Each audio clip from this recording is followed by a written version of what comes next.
another segment of 120 Seconds. As always, I'm Stockwell, continuing on with the 2024 Gathering of the Juggalos artist interviews. This time around, I sat down with Scum and Insane Poetry of Triple MFD. Make my motherfucking day. They main staged first night to a really super solid set. Anyway, we were outside again. And yes, there are some noise issues again. I'm going to blame Willie Hayes and the Fago gang over there. But it's like a 24 or so minute long interview, and kind of the bass distortion in our voices only happens for about the first 4 to 5 minutes. After that, it cleans up and is clean the rest of the way. So please, again, have some patience with me. I'm sorry that happened. I'll keep explaining it. I bought these fancy mics and they didn't fucking work. I mean, they work, but they didn't do it all as advertised, which was supposed to keep out ambient noise, avoid clipping, and it just didn't work. It didn't happen. So again, I'm not going to rob the artist of the exposure, my time, or people who watch this from what I think, again, is a really solid interview. So once again, Triple MFD, Scum, and Insane Poetry at the Gathering of the Juggalos. I appreciate everybody checking these out. As always, leave comments.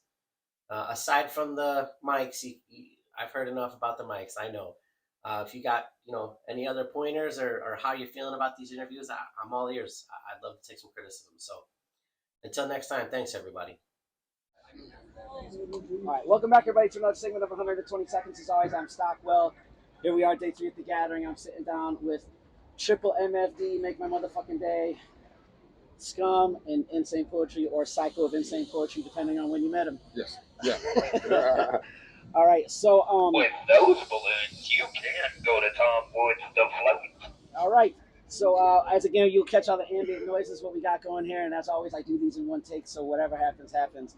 I generally speaking, when I sit down with newer artists or kind of unknown artists, I do like, hey, explain who you are. I know somebody who's never heard you before in 120 seconds, but I'm not going to disrespect you guys like that. We'll just get right into shit if that's okay with you. Yes, sir. So, it's as a matter of fact, Scum and I were just talking about this moments ago. If we could rewind back 20 years, give or take, I was not a Scum fan. I was thinking that shit on the way here. And you guys would be like that. Because he was vote. That's why we love it, because he's real. And man, we met, we became friends. It was known that Scum and I are friends and that I don't really fuck with his music. Like that, and that's a thing that is really funny, I think, to the rest of the world, and to me it's completely normal. But maybe I'm the fucked up one in that scenario. But I was on tour with UGA and Twisted and you guys for like 2 weeks, remember? And we were in Iowa City specifically because it was near my home. We drove home. It's cold. It was super cold out there. So I'm talking to Insane Poetry, and I said, man, I fucking really dig Scum and Triple MFD because I always feel like his shit is a little bit monotonous. And so when it's you two, it's a back and forth, and I'm starting to appreciate Scum way more when it's this group setting. And IP says to me, what's fucked up is I'm sure there's 100 people who feel that way that don't really fuck with me. But now that I'm in a group with Scum, they're fucking with me. And so I'm telling that story for a number of reasons. Okay, one is just for my audience to let them know that if I rip your album, because I do that occasionally, there's nothing personal about it, and we can still be cool.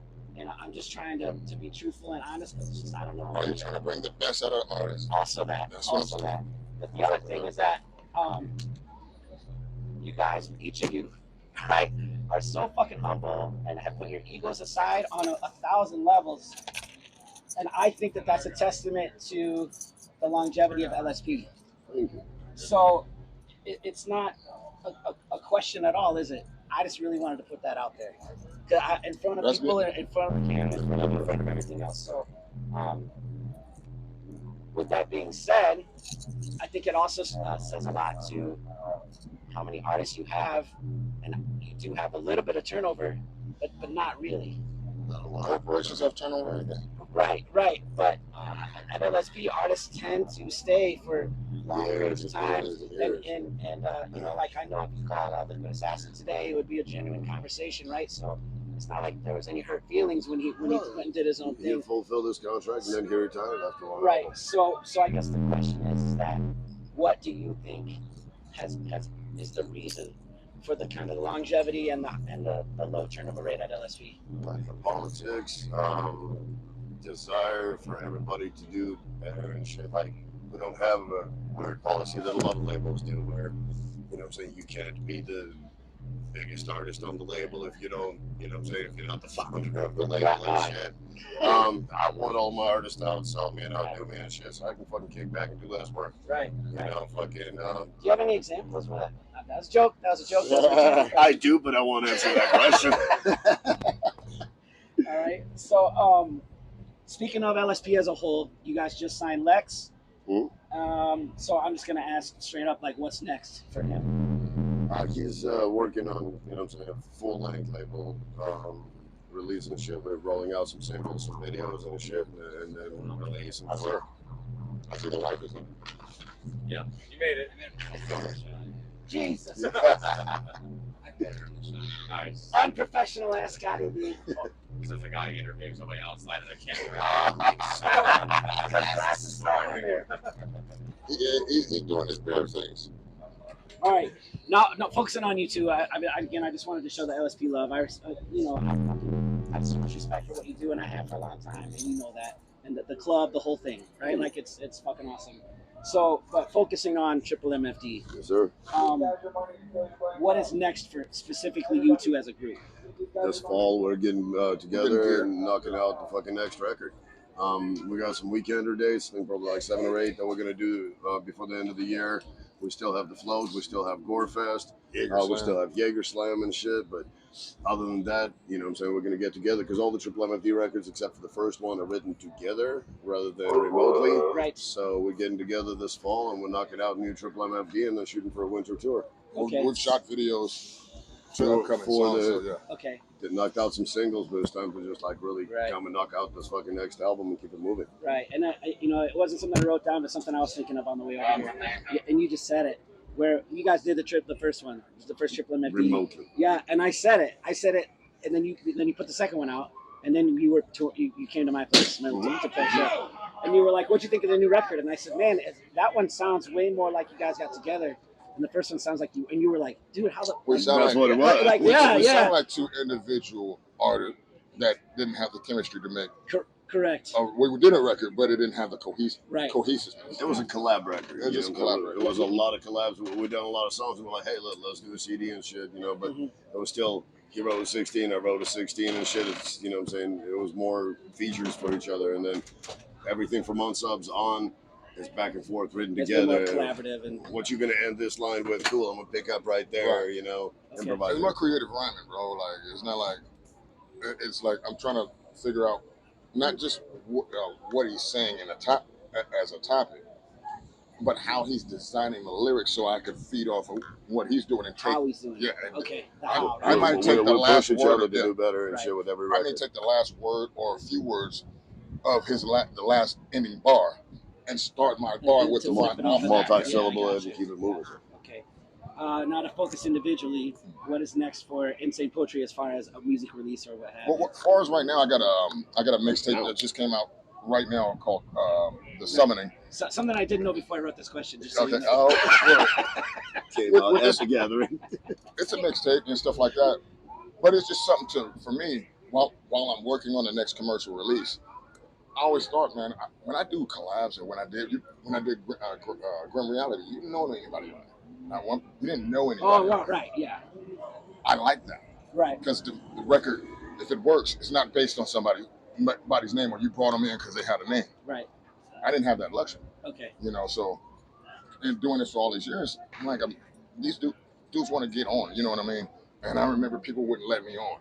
okay, And it's like these guys that approach me. I say, hey, let me get you in a scenario where people will hear you. okay, Because you know when they don't know you. And in this day and era, you can't just say, hey, listen to my song. right, It may not ever get heard. But if you're on somebody else's that's endorsing you, right. you're probably going to get heard. I would have never known who Redman was if it wasn't for EPMD. Okay, Real shit. right. So it's those type of things. Who knows what this person's going to do? from you giving them a platform. Right. Ask Kanye or Tyler Creator over Kanye. Right. You know, It happens. I was speaking with Bootleg of Dayton Fam Yes, sir. yesterday. Yes, sir. Yeah, and I said the same thing. I only bought the FBI album because Esham was on it.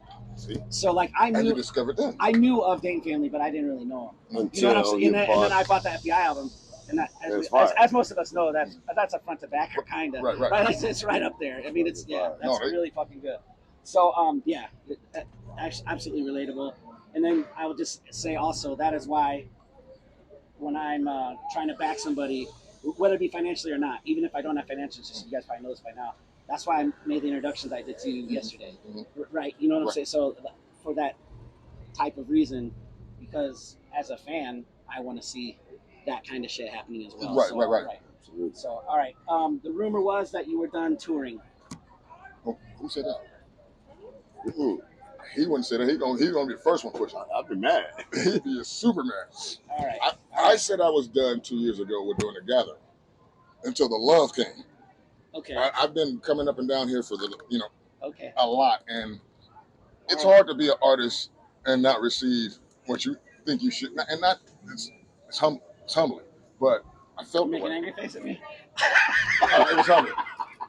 It was humbling. But 2 years ago, I got a lot of love. Okay. A lot. Made me All want right. to So come yeah, back. I just must have misunderstood. No. I thought you were expressing. Oh, hell no. Not Okay. touring. Okay. Well, you know what? It's. I'm 57. Sooner or later, it's gonna come to me. It's on the backside for sure. Yeah. And the weekends things are a lot better for me actually. But you're right. Yeah. Okay. You'll get Triple MFD touring past when neither one of us will want to do solo touring. Right. Because it's really, Oh. Okay.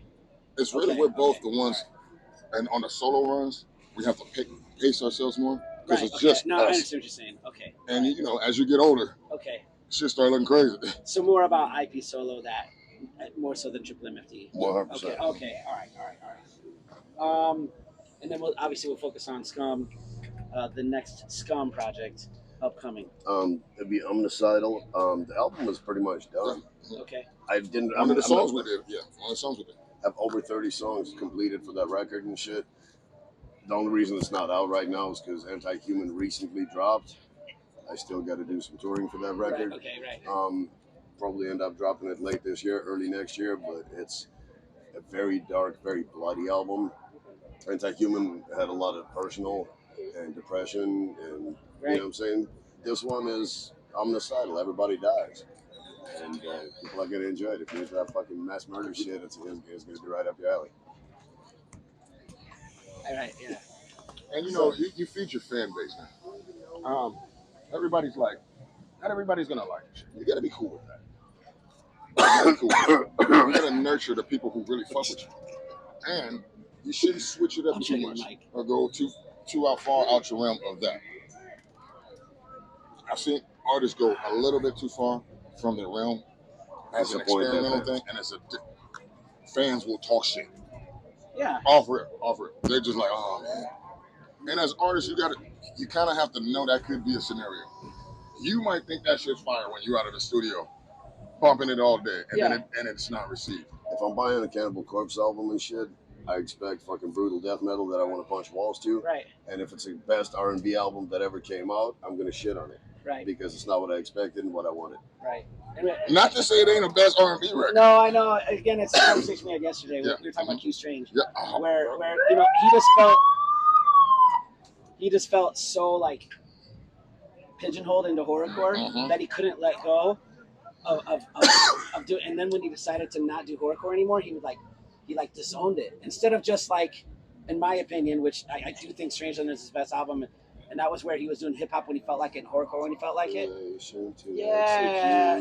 Well, obviously, but that's like the horrorcore classic, Creation Execution. And that's probably why. But Strangeland is my favorite one because he was able to be himself. He was doing horrorcore and he felt like doing hip hop when he wanted to. And I felt like he could have stuck with that formula. But just like what you said, people were mad that it wasn't Creation Execution. It wasn't a front to back story album with a bunch of blood and guts horrorcore. So he felt I have to do horrorcore to keep my fans happy. So I think it's a two-way street, is what I'm trying to say. I feel an artist with an established fan base that depends on that artist for a specific type of music Yeah. has a right to completely change lanes, but has to rebrand themselves under a new moniker. Okay. Everlast, kind of like an Everlast, a Whitey Ford Everlast. Right. Which, just like you just said, Then you're not false advertising. Turns out was pretty fucking good. Yeah. Right, when he did it. Right. So I would wholeheartedly agree with that. I hadn't thought of that before, but that is, I think you're onto There's something. another with that dude that's out here that really nobody says he's not here, but it's a guy named Little Windex. This dude has a persona over here. Oh, this dude is like crazy number, and he's dope. Really dope. Multiple personas, But he has multiple brands. multiple personas, and they don't even register with each other. Okay. So when you're buying this, you know what you're getting. When you're buying that, it was clever. It was clever, actually. Okay. And then this last one is just kind of a little bit more of a fun question for me. And I brought it up again because I'm just stupid and I don't think about things ahead of time. But when I, again, for me, it was Ghetto Boys Gangsta Nip. It's just what I called it hardcore. And your name came up back in those days too. And it wasn't called horrorcore then, right? No. And then, Flatliners, Gravediggers, I knew that was a thing. I was really big into Onyx, so I was really big into Wu-Tang, so that is why Flatliners, Gravediggers were kind of up my alley. But it wasn't like, oh my God, there's this entire genre of people doing just that shit. So then after I found ICP and Esham, which it was just that for a while, it was stumbling onto Simkin Heights and Bedlam and being like, oh my God, oh my God, there's a lot of groups that do this, which led me to horrorcore.com, which led me to both of you. And again, it was like, is that for real? The dude from Insane Poetry, right? You know what I mean? Because it was like, so I always kind of got to show love to horrorcore.com because of the 11 people that tune in that came up under that same umbrella. Big shout out to all the people that was from that era, man. It's great. Yeah. So. Big shout out to the former and the few cool ones on there and shit. And fuck horrorcore.com to the fullest, y'all. I couldn't say Kill music, gang. All right, kill music. Real music is what I fuck with. Yeah, right. That's what introduced us. No, real shit. That's what introduced the two of us. Okay. Without Kill Music, there would be no Triple MFD. Oh, capital G. Yeah, okay. Without Kill Music, there wouldn't be a Triple MFD. He introduced us. I booked him in Denver. We started doing collabs. So here we are. Okay. And being in California, Southern California, that kind of energy or that kind of style of music was not accepted. It's not even looked at. So if I didn't run into Cap to get into an audience that would be accepting of it, I know. I'd have been probably. I've had this similar conversation many times. On a whole different level. I was a hip hop kid who found ICP, and I think I'm very much in the minority in that. No question. I think most kids are into rock. They find ICP, and then they realize, oh, I kind of might like rap. And so again, because of what you just said, like even Gangsta Nip, like. People were like, "That's fucking." I'll be honest with you. It's a little hard. A lot of hip hop dudes I know said that's white people shit. And the craziest thing, what Gangsta Nip was doing. You know what I mean? So, So it's like, think about being from Southern California, and Brother Lynch is the only one who touched that topic and said all that. And I walk into places where super gangster shit, right? And this motherfucker is playing Brother Lynch in a blood house. Who's it? Brother Lynch and Crip, and he's talking about Baby Killer. Yeah, right. And they're bumping and rocking out. I was like, he's different. Right. He's different. And again, I think the Houston scene was too, but not necessarily outside of Houston. No. Right. You know what I mean? No. So, yeah. For Southern rap, there was a lot of still spirituality in even the gangster shit. Right. So some of the lines he crossed, they didn't cross. Right. All right. I was just reminiscing there for a minute, but we could probably go for another 25 minutes. And we talked for about 20 minutes on the way here. But I don't hate everybody from that era. We became friends from that. But there was a lot of people that spent a lot of their afternoons talking shit about my music. And it motivated me to get better. And I still hate all of y'all. Right. You don't have to. You don't have to thank him or nothing. But that's how you become who you are, right? Straight up. Yeah. But yeah. So real quick, horrorcore.com kind of put you and Menacide together. So I just kind of wanted to do a shout out RIP Menacide. RIP to Menacide. Yeah. But I had remembered at one point where there was maybe a project for real that was gonna pan out with you two. Or did it ever really get off the ground? Menacide, unfortunately.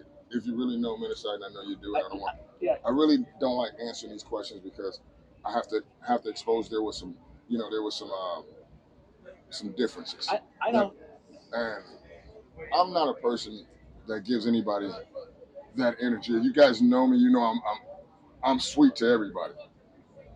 I felt away, Yeah. but what I did is I'm a grown man. If a person apologizes to me, I don't give a fuck. Whatever egregious and it's heartfelt, I'll let it go. Because I'm the one that's gonna hold it down. He's gonna go to sleep. I'm the one that's gonna be still carrying that shit. Yeah. I let that go, and then to find out he passed away, it kind of fucked me up actually. Okay.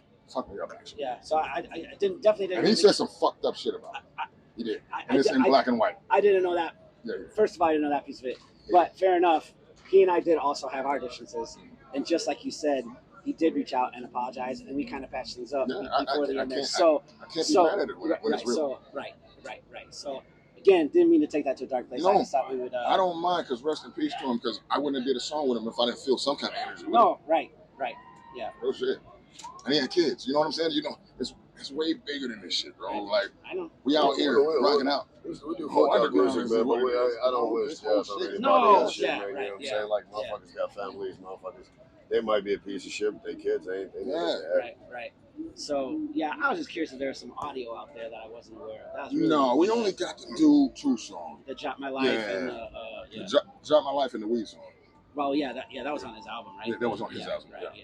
Okay. Actually, I recently heard it too. I was trying to put my man Matt on him. I was like, bro, because he likes all of my old stuff. He likes the hardcore shit, but he liked the Faith and Chaos and all that other stuff, and he discovered that song. Okay. And so I'm like, yeah, it's just yeah. Still to this day, the Faith and Chaos is my favorite one. So that's his. That's how he brought me in the Denver with that. That's what KGP introduced me to Insane Poetry with, was Faith and Chaos. Timeless fucking album. Yeah.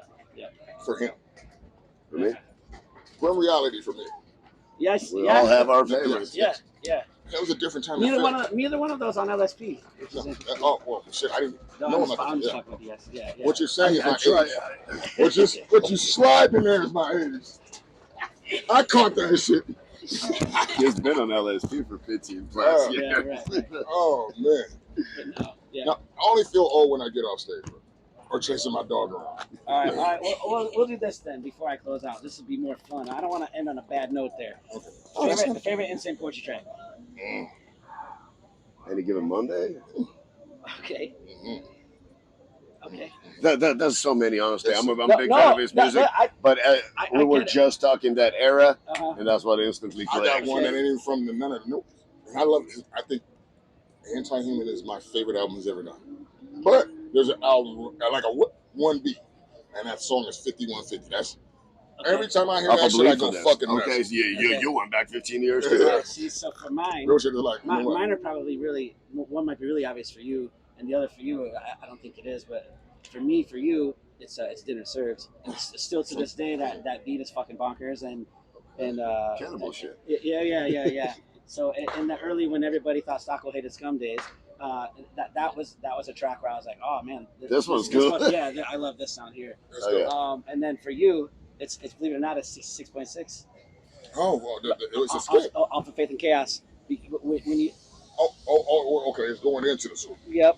Where you say, why would I ask me if I'll make another grim reality that was classic? Why would I go backwards? Yeah. Film the future of this wicked shit, like that shit, that little fucking, it's not even a verse, right? But that little stuck with me. Intermission is so fucking hard to me. Thank you, bro. It's true. As an artist, I learned this, man. It sucks, man. One of my favorite rappers is dead now. Rest in peace, Mobb Deep, Prodigy. He made all this gangster shit. He gets out of jail, and he has his interviews. He says, "I make this shit so I can't really give you all the real information I know. I kind of got a spoon for it. The guys that love my music, they're not really cerebral enough to accept." Oh, I get it. Yeah. He really was. He did another album that gets no love, zero. One of the dopest. You can tell a motherfucker is extremely intelligent, but he's dealing with people that might not receive it. Right. So how do you make them receive it? Yeah, the information. I got you. So it kind of sucks that it's like that. Right. But all right. Well, I took up too much time. Where are we at, Jimmy? 30 plus. 23. All right. I'll take that. Word. Yeah. All right. Yeah. All right. So 120 seconds ish. Hey, look, Well, so the 100, yeah. What I'll do, it doesn't matter what I'll do. I'll do a 120-second intro to the video. Yeah, but at any rate, Scum and Insane Poetry, Triple MFD, make my motherfucking day. Main stage of gathering to a full ass packed crowd. Again, guys I've known for real 20 years. Super fucking proud of him. Made me super happy. Shouted me out on the main stage. Stockwell, what up? I got a lot of friends out here. I'm shooting Right. Just an incredible time. I love my friends, bro. Real friends in this shit. My man, Scotty, real friends in this shit, man. That's why when you get an opportunity like that, Speaking like, of the set, shout out to our that's amazing support. drummer Nick Rock and Yeah, shit yeah, that fucking yeah, killed yeah, the stage yeah, with us. Absolutely. Live drums, adding a different element to what you guys do. Let's It's so good. It's so good. Yeah. So, all right. Man, thank you, brother. The plugs, I don't know, LSP. Gorehop.com and shit. Huge shout out and thank you to everybody that believes in us. This shit Thursday night wouldn't have happened if there wasn't 20 years worth of motherfuckers pushing us to keep going. All right, and then you know what I'm going to tell you to do? You need to make a super group with Class, Lex, and Donnie Menace. Uh-huh. All right, there you go. He's talking as a fan. I ain't mad at that. Yeah, get those three together on something. I mean, all of We our want- artists I wanna- have full creative freedom. They can link it. I'm not a matchmaker. Let them work that shit out on their own. All right, if you're still here, you're still tuning in. Thanks everybody from the gathering, Stockwell, Scum and Insane Poetry. Thank you for having us. Yes. Dago lovers, shout out. Respect.